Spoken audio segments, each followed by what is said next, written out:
Hello aspirants, हम लोग discuss कर रहे थे पीवाईक्यूज ऑफ आरसीसी जो कि ए एग्जामिनेशन में पूछे गए हैं यूकेपीएससी। ये हमारा लास्ट क्वेश्चन था।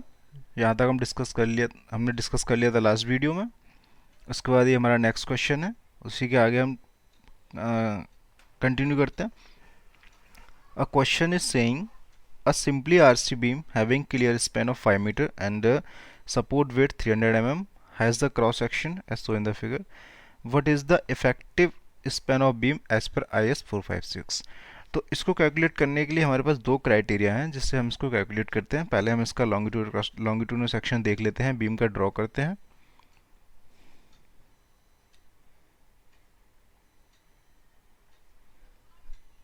एक सेकेंड।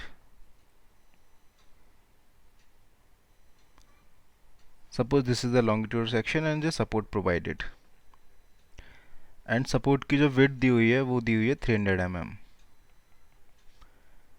300 mm।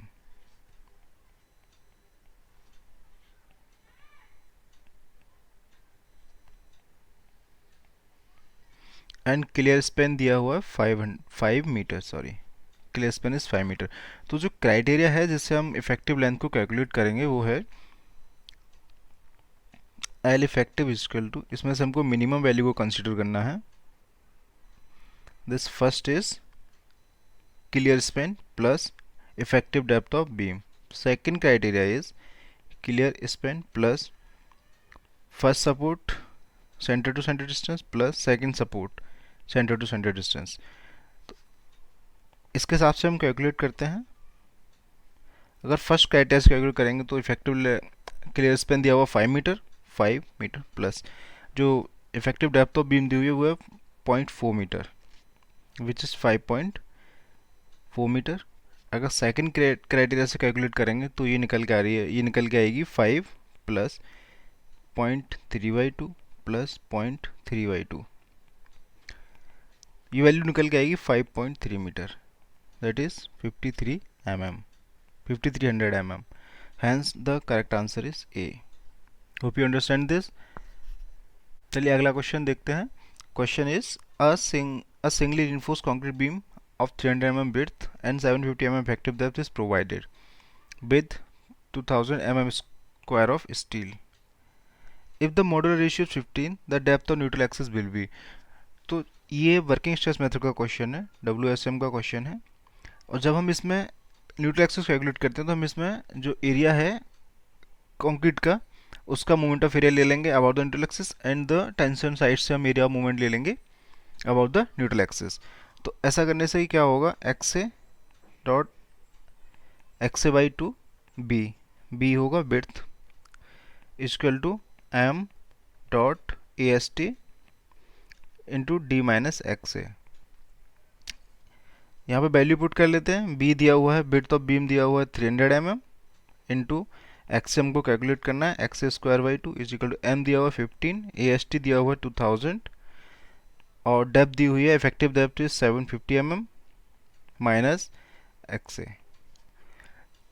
इसको सिंप्लीफाई करते हैं तो ये 2 जीरो हम यहाँ से हटा सकते हैं, तो ये और ये 5 से हम इसको एलिमिनेट कर सकते हैं। ये आ गया X A square is equal to 2 उधर ले जाएंगे और 5 इधर है, 10 इंटू 20 और 750 minus X A.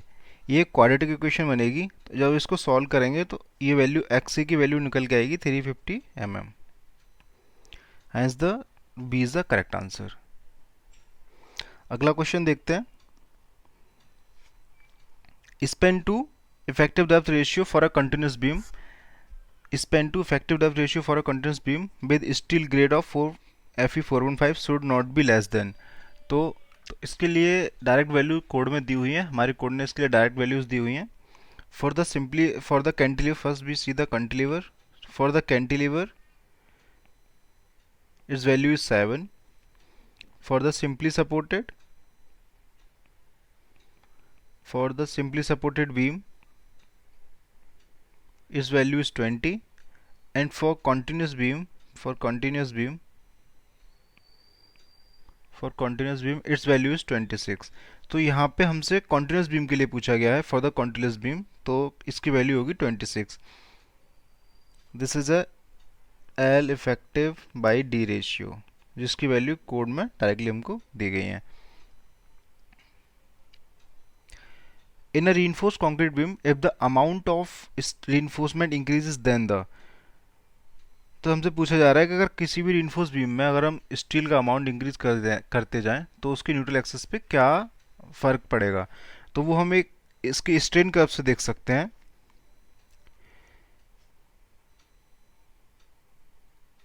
Suppose this is a strain curve, strain diagram for a balance section.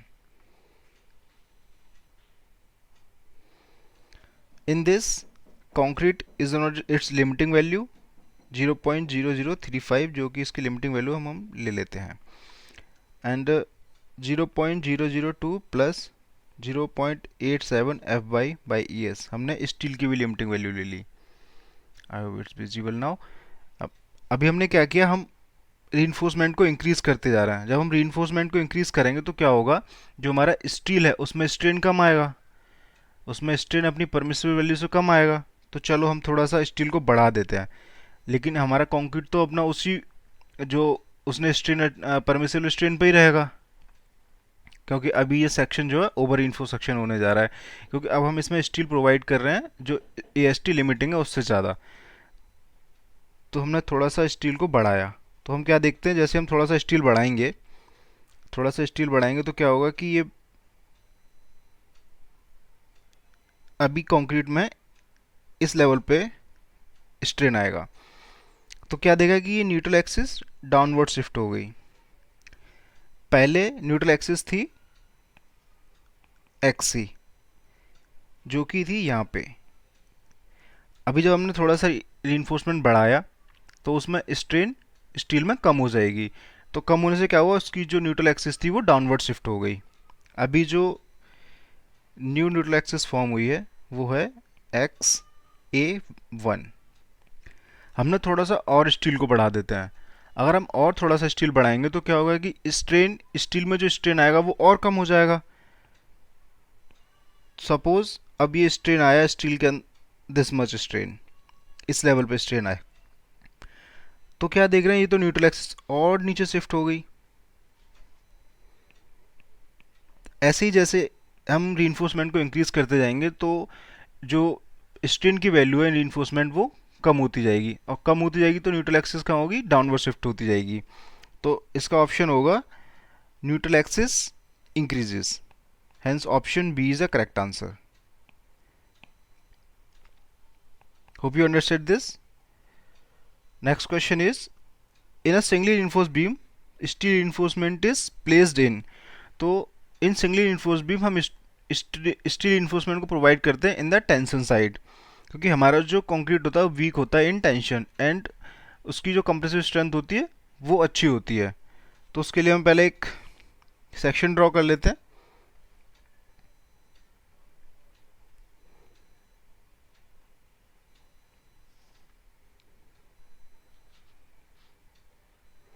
Suppose ये हमारा कोई सिंगली रीइंफोर्स सेक्शन है और इसमें रीइंफोर्समेंट हम प्रोवाइड करते हैं टेंशन जोन में. This is a reinforcement.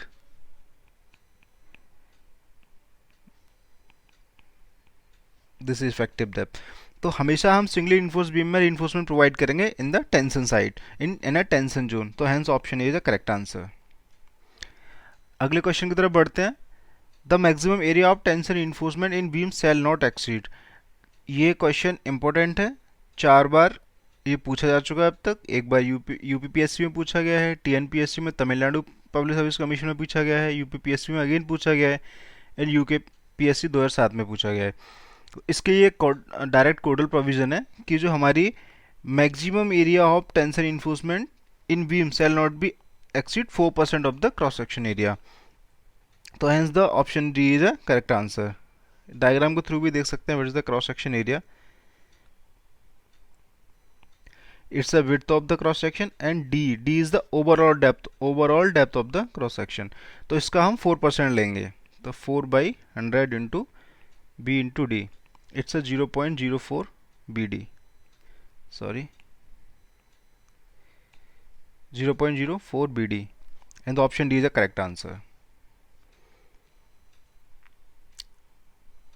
Next question is 2022 में ही पूछा गया है यूकेपीएससी में, जो कि हमारा एग्जाम कैंसिल हो चुका है. To control cracking in beams, side face reinforcement is provided in RCC beam when the depth of beam is, it's also a direct codal provision. Side cracking को कंट्रोल करने के लिए हम reinforcement प्रोवाइड करते हैं जब बीम की depth जो है इंक्रीज हो जाती है 750 mm से. अगर हम साइड reinforcement को अगर क्रॉस सेक्शन में देखें वो कैसा दिखेगा, तो वो हम उसके लिए एक डायग्राम से देख लेते हैं. क्रॉस सेक्शन ड्रॉ किया एंड दिस इस क्रॉस सेक्शन की जो डेप्थ है वो मोर देन 750 mm है.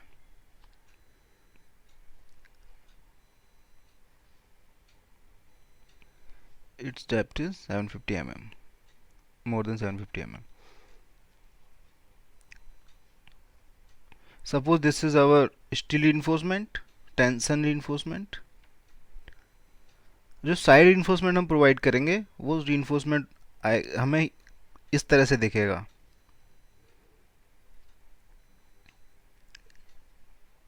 ये कुछ इसका क्लियर कवर होगा.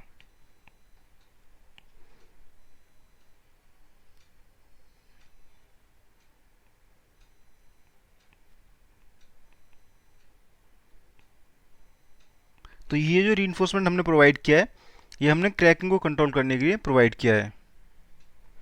Hence you understand this. Next question is, as per IS 456-2000 to design a concrete structure, modulus of elasticity of M25 grade concrete can be assumed as. तो इसको हम calculate कर सकते हैं. ये इसका फॉर्मूला है निकालने के लिए जो कि कोड ने दिया है 5000 अंडर रूट में FCK. ये क्वेश्चन भी 2022 में पूछा गया था. तो 5000 अंडर रूट में 25, ये 25,000 न्यूटन पर mm square. So here B is A correct answer. Next question is, in a balance section at limit state of flexure, the maximum strain in extreme fiber of concrete and tension steel of grade 415 are respectively. जिसमें ES को लेना है 2000 GPa. GPa मतलब giga pascal. इसके लिए हम एक strain curve draw कर लेते हैं, स्ट्रेन डायग्राम.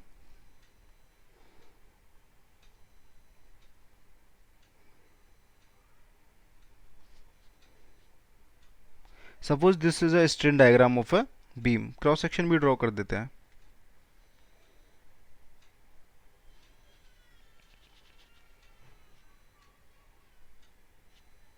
ये रीइंफोर्समेंट प्रोवाइडेड है. तो जो हमारी एक्सट्रीम फाइबर पे कंक्रीट के अंदर जो स्ट्रेन होती है उसकी वैल्यू होती है 0.0035, और जो स्टील के अंदर जो हमारी स्ट्रेन की वैल्यू होती है वो होती है 0.002 प्लस 0.87 F बाई ES. तो ये तो डायरेक्ट हमको पता है, ये हम देख सकते हैं, दो ऑप्शन में हमको दिख रही है. लेकिन हमको इसके लिए निकालनी पड़ेगी स्टील के लिए. स्टील निकालने के लिए हम F की वैल्यू पुट कर देंगे. F की वैल्यू कितनी है? 415 क्वेश्चन में गिवन है. तो जब हम इसकी वैल्यू को पुट करेंगे 0.002 प्लस 0.87 into 415 divided by giga pascal को हमको पास्कल में कन्वर्ट करना होगा, न्यूटन पर mm स्क्वायर के अंदर कन्वर्ट करना होगा, क्योंकि जो हमने वैल्यू पुट की है स्टील की वो न्यूटन पर mm स्क्वायर में पुट की है. तो ये हो जाएगा 2 into 10⁵. Hence value will come out be 0.0038. Hence C is the correct answer. C is the correct answer.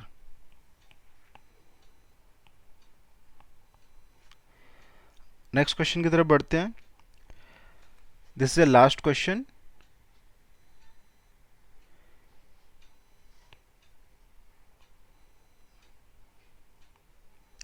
This is the last question of this session. In a doubly reinforced concrete beam, the maximum area of compression reinforcement shall be. ये same question हम पीछे solve करके आ चुके हैं. Not exceed 0.04 BD. Hence B is the correct answer. In a doubly reinforced concrete beam, the maximum area of compression reinforcement shall be. तो compression side में और चाहे टेंशन साइड में जो हमारा एरिया ऑफ रीइंफोर्समेंट है वो इससे ज़्यादा नहीं होना चाहिए, not exceed 0.04 BD. Hence this is the correct answer. So hope you understand. Thank you for watching.